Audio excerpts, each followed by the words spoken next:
कि आपकी hard drive work कर रही है, ठीक है। वर्किंग नहीं कर रही, ये इशू आ रहा है तो डिस्प्ले पर आ रहा है, रैम और जो प्रोसेसर की जैसे आपको लेकिन स्क्रीन शो होने लग जाएगा। अगर आपकी रैम खराब है, ठीक है,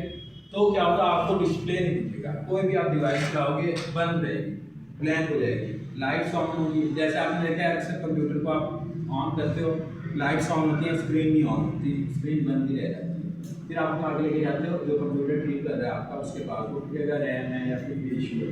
तो रैम में ना आपको डिस्प्ले भी करवा देती है यहाँ पर स्क्रीन, ठीक है। अगर रैम खराब होगी तो आपकी डिस्प्ले ऑन नहीं होगा, ऑन होगा तो फौरन ऑफ हो जाएगा। तो ये 5 से 6 चीज़ें थी। सबसे पहले हमारी क्या थी, माउस का पहले इनपुट, उसके बाद हमने देखा कीबोर्ड की दूसरी इनपुट, तीसरा हमने देखा जो हमारी मेन मशीन है जिसको हम यूज़ कर रहे हैं उसके लिए, और भी इनपुट डिवाइस है लेकिन हमारा मेन काम इन्हीं के थ्रू हो जाता है, ठीक है। फिर हो गया कि आपने आउट से ले मेन है, तो मेरे जो में प्रिंटर ही आ रहा है, ठीक है, प्रिंटर है वो आपको आउटपुट देता है। कैसे आप गए, आपको जो प्रिंट आपने उसे जो है आपका फोटोकॉपी वाले प्रिंटर, हाँ, उसने पेज आपको वहाँ से फाइल दी, उसने एंटर टच किया और प्रिंट निकाल दिया, प्रिंट निकला, वो आपके पास आउटपुट आ गया। दूसरी आउटपुट आपके स्क्रीन पे शो होगी, आपने यहाँ से ए दबाया, मॉनिटर पे आपको ए शो हो गया, कि आपने यहाँ से क्लिक किया, आपको यहाँ पे शो हो गया कि वर्किंग चीज़ें कर, तो ये आपकी इनपुट को गई और आउटपुट ये चीज़ें। फिर हमने अगली चीज़ें देखी कि आपके जो हार्डवेयर में क्या आती है, आपका बेसिक जो है ये आ गई आपके हार्ड ड्राइव हो गई, पहली हार्ड ड्राइव, फिर आपकी रैम हो गई और आपका प्रोसेसर हो गया, ये भी आपने 3-4 चीज़ें याद रखी। और पहली जो मेन चीज़ है वो है BIOS, basic input output system, वो इतनी सी चिप होती है आपकी छोटी सी, वो भी खराब हो जाए तो आपका बिल्कुल ही नहीं ऑन होगा, आपका ऑन होगा तो फौरन बंद होगा,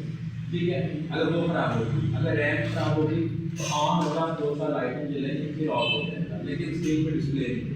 ठीक। अगर आपका जो बायोस भी ठीक है, प्रोसेसर भी ठीक है, रैम भी ठीक है,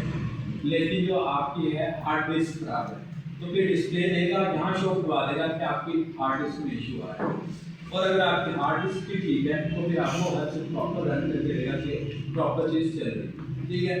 अब आप में से एक बच्चा कह रहा था कि ये SSD, ठीक है ना, SSD है, इसको SSD कहते हैं, 3 टाइप्स की होती हैं आपकी, जो रोम है ना वो भी 3 टाइप्स, ठीक है। एक आपकी मेन हार्ड ड्राइव वाली रहती है, इसके अंदर अगर आप देखो इसमें लगी हुई है, वो काफ़ी मोटी होती है, बड़ी होती है, वो आपकी हार्ड ड्राइव, और वो स्लो भी काफ़ी होती है, ठीक है। फिर आती है आपकी SSD, ठीक है, ये जो SSD है ये उससे थोड़ी सी फास्ट होती है,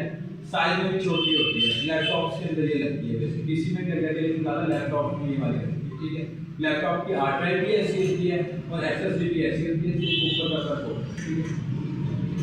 उसके बाद आती है आपकी NVMe SSD होती है, वो होती है बिल्कुल स्मॉल सी, इतनी सी होगी, चिप होगी, उसकी स्पीड काफ़ी फास्ट है। अगर आपकी हार्ड ड्राइव जो है, जैसे बात करें 50 MB 100 MB तक स्पीड लेके जा रही है, इतनी भी लेके जाती है, बहुत कम, 2-3 MB 10 MB 12 MB, ये आपको ले जाएगी हद आपको 25 MB। वैसे मैं करूँ कि स्पीड का अंदाजा नहीं, सही है, ये आप 50 MB तक ले जाते हैं, लेकिन अगर NVMe जो छोटी वाली सबसे बताई है मैंने, उसकी सबसे फास्ट स्पीड है, वो अगर डाटा आप ट्रांसफर करें 2 से 3 GB तक स्पीड की आती है उसकी, वो भी आगे जाके चीज़ें देखें, मैं उसके आपको पूरा MB दिखाने वाले आपकी सेम में है, वो देख लीजिए, हो सकता है मेरी लाइट में चला हार्ड डिस्क और हार्ड ड्राइव का फर्क होता है, हाँ दोनों अलग स्पीड फर्क है मेन ना।